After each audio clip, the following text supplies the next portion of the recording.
Hey everyone, what's going on? This is Dr. Chad Kuntz. You're back with Primetime, and we are on episode number 14 already. We're going to discuss what's the difference between flexibility, stability, and mobility. This is a huge topic, and I think if you ask a multitude of different providers, you probably get a lot of different answers.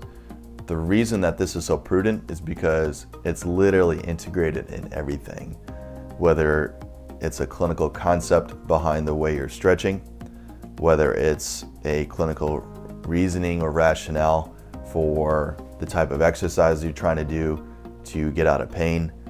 You're going to find this a little bit everywhere. So let's just kind of break it down and then think about the application a little bit. Flexibility to me is a passive range of motion. Passive means if I take my elbow and I bend it as much as I can, that's the flexibility of a joint. Flexibility is really important as a provider because it gives me a lot of information. In the physical therapy rehab world, we'll call that an end feel. We'll call that an end feel because it tells us a lot of information. There's a lot of different types of classifications we may have. For example, if I try to bring that elbow and bend that all the way, and you say stop before I can even move that elbow all the way, and you say stop because it hurts, we call that an empty infield. And not that you need to know that, but what it does do is provide us a lot of information and say, you know what, there's a lot of inflammation in that joint, or something's really bothering you. I felt like I could have pulled you all the way, but you stopped me.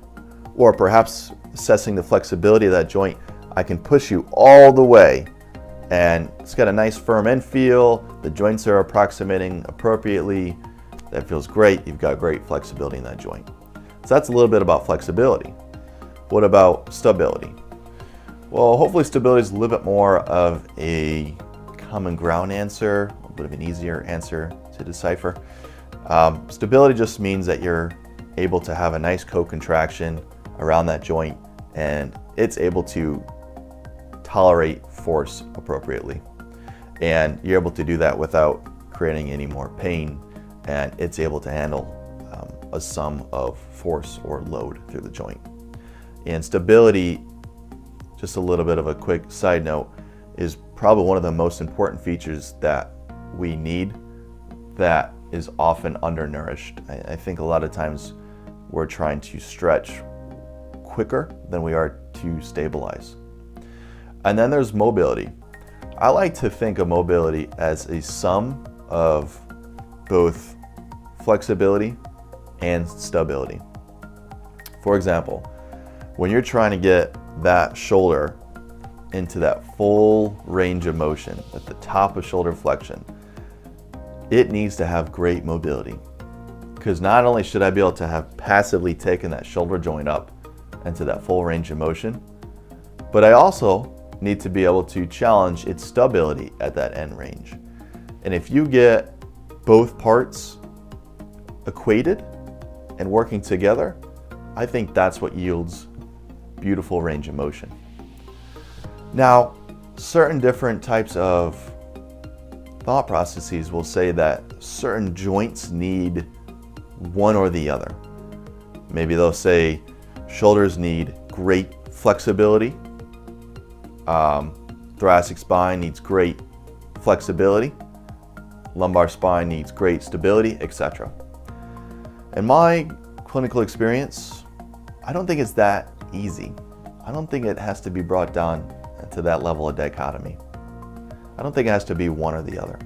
I don't think our body is that simplistic. This body is an incredible machine. I will never stop learning about it because it's always going to be teaching me a few things as I work with my clients.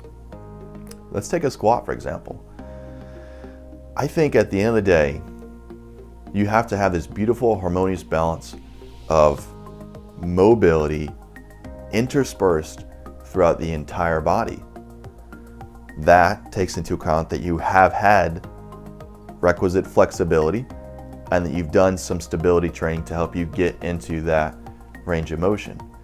The body really is connected, and it feels like the entire body kind of speaks to different parts of it to make it work so that you can do that new range of motion.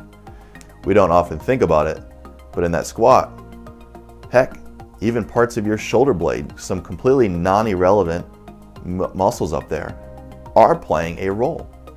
And they feed off of each other.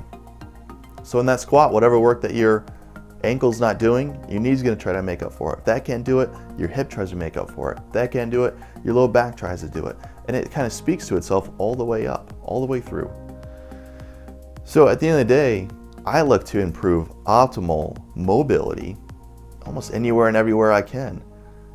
That means it has requisite stability, which is a really important differentiating factor than just saying I want it to be flexible. Just being flexible doesn't do a whole heck of a lot, because to me it means it's passive and that you can't really control that. I think one problem that, sort of throw my yogis underneath the bus here, but I think one problem that yogis have sometimes is that they only achieve flexibility and they'll just kind of passively pull themselves into positions, but no one's actually controlling that. And so sometimes we have to go back in and reframe that and say, you know what, I need you to pull back on the level of flexibility you're going after, and I need you to stabilize there, and let's teach you how to improve upon the mobility you have to get into that position. So I think that's where some different kind of clinical beliefs and concepts come into how you're going to achieve that range of motion. But at the end of the day, I think you need to be strong in some of these end ranges of motion, but we need to intelligently progress into those ranges of motion. So that's just my quick thoughts on flexibility, stability, and mobility. I think this is a conversation that could go on a lot longer, but I want to kind of hear your thoughts. What are your thoughts on the differences in application of flexibility, mobility, and stability? Why don't you email me at chadk@pr1memovement.com. That's chadk@primemovement.com. Let's hear more about this topic. Who knows, maybe we'll have a part 2 based off of some of the conversations that you guys bring up. All right, guys, thanks for tuning in.